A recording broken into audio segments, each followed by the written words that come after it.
Hi,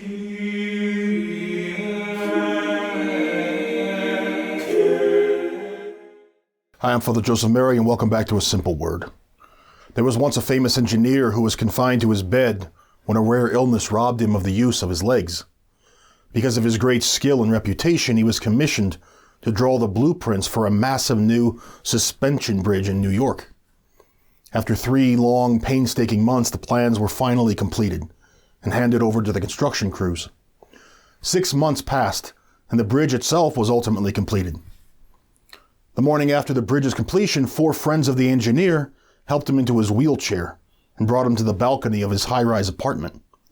And gazing across one of the greatest skylines in the world, the engineer could glimpse his new bridge, spanning a wide river as cars sped by one after another. And tears filled his eyes as he looked down at the blueprints in his hands, and he said with a joyful amazement, "It's just like the plan." Jesus is coming to us during this Advent season, and he's looking for a response, looking for those who are willing to walk according to God's plan. He's knocking on the door of our hearts, and he's asking, is there room? Do you really want me in your life?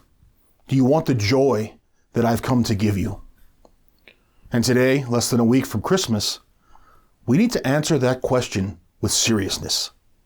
Is my heart truly open to God?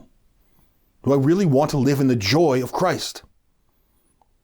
And if we say yes, which I hope we all do, then we need to ask ourselves a further question. How? How do I open the door of my heart to Christ? The answer is so simple, and yet it seems so difficult. The will of God. I have to seek and live the will of God. I once listened to a talk given by a Beatitude nun, Sister Emmanuel Maillard. And in this talk, she was speaking about growing up in a Catholic family and how they dealt with suffering.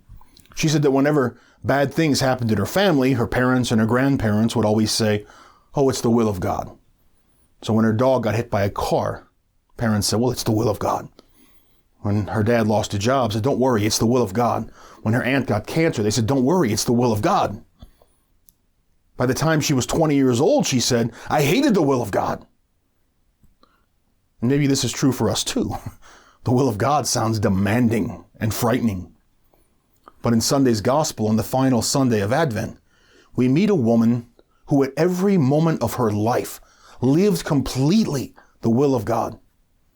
And for this reason, we call her blessed, perfectly filled with the peace and the joy and the love of God.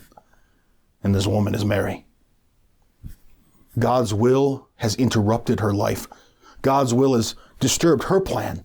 God's will has broken into her marriage betrothal to Joseph. Ultimately, God's plan will cast the skeptical look of family and neighbors in her direction. God's design will put her life in danger. God's plan will send this teenage pregnant mother hurrying from her home into the hill country of Judah. And in today's gospel, an angel from heaven asked this trembling woman to embrace the will of God. He lauds her. "Hail, full of grace. The Lord is with you." The Lord is with you? In the coming days, you're going to nearly lose your husband. Your neighbors will be gossiping and slandering you. You'll be sent on a journey far from home. And the Lord's with you? At the moment you're about to give birth, you're going to be sent to a strange, unwelcoming city. You'll be turned out and rejected by the people of that town. Your son will be born in the freezing cold like a homeless person. And the Lord's with you? Herod will kill every male child in that city. Your son will barely escape with his life. You'll raise him in a foreign country far from home. You'll watch your son grow up and leave you. You'll watch your son be rejected and despised. You'll witness your son be beaten and stripped and spit on and nailed to a cross like a murderer. You'll hold the bloody, broken corpse of your son in your arms. And the Lord is with you? Because from a human point of view, it sure doesn't look like the Lord's with you. How can you be so sure? How can you dare to utter, "Be it done to me according to your word"? If only you knew what was coming. If only you could taste a sip of that cup of bitterness your son would drink, would you still profess such faith? But you couldn't know. You couldn't see the long road ahead. You could only say, "Yes, Lord, I I know you're with me. I believe. The illuminating truth is that in every single instance of her life, in every sorrow and every trial, Mary saw that same question asked. Mary made a decision to show God how much she loved him, to say, yes, Lord, I'll bear this too. Yes, Lord, I'll carry this too. If you want it, I want it. Yes, Lord, I believe you're with me. And with each yes, Mary was transformed. Though her face was marked with human suffering, it radiated divine love. Because to be chosen by God means at the same moment a crown of joy and a crown of sorrow. And what about us? Are we really seeking the will of God in our lives? Do we seek God's will for our family?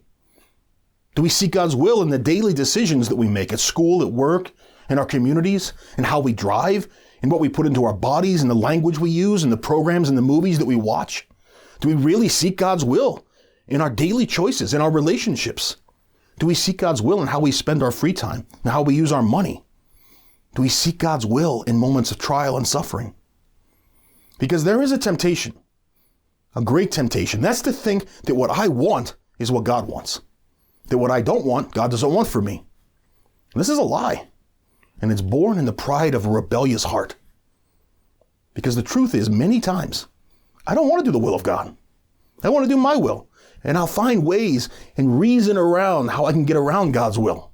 I want to live according to the expectations of the world. I want to do what I want. You know what? That never, ever brings joy. I cannot think of a single moment in my life when I rejected the will of God to do what I wanted that ever brought me to joy. It might bring me to happiness, it might bring me to laughter or pleasure or satisfaction, but it never lasts. It never comes to joy. God's will is not our will. God's will is discerned in a life of deep prayer. And if I truly want to follow Jesus Christ, I must bring my will before the will of God in prayer. And I must submit my will to his will, because his will is always love. And so very often mine isn't. As Christians, we're living in a world, in a society, in a culture that's so far from the will of God, so far from the spirit of what Christmas is really about. As we begin this final week of preparation, let's enter deeply into prayer and avoid the busyness and the rush. And let's stay so close to our Blessed Mother, who comes to meet us with the newborn Christ. Let's seek first the will of God, and we'll find the joy of Christ. And no matter what God asks of us, coming one day to the glory of heaven, we'll look back upon the wandering road of our lives, on the blueprint we couldn't see, and we'll say with joyful amazement, it was just like the plan. I'm Father Joseph Mary, and thanks for listening to A Simple Word. If you found this reflection helpful, please be sure to like, share, and subscribe, and we'll see you next time.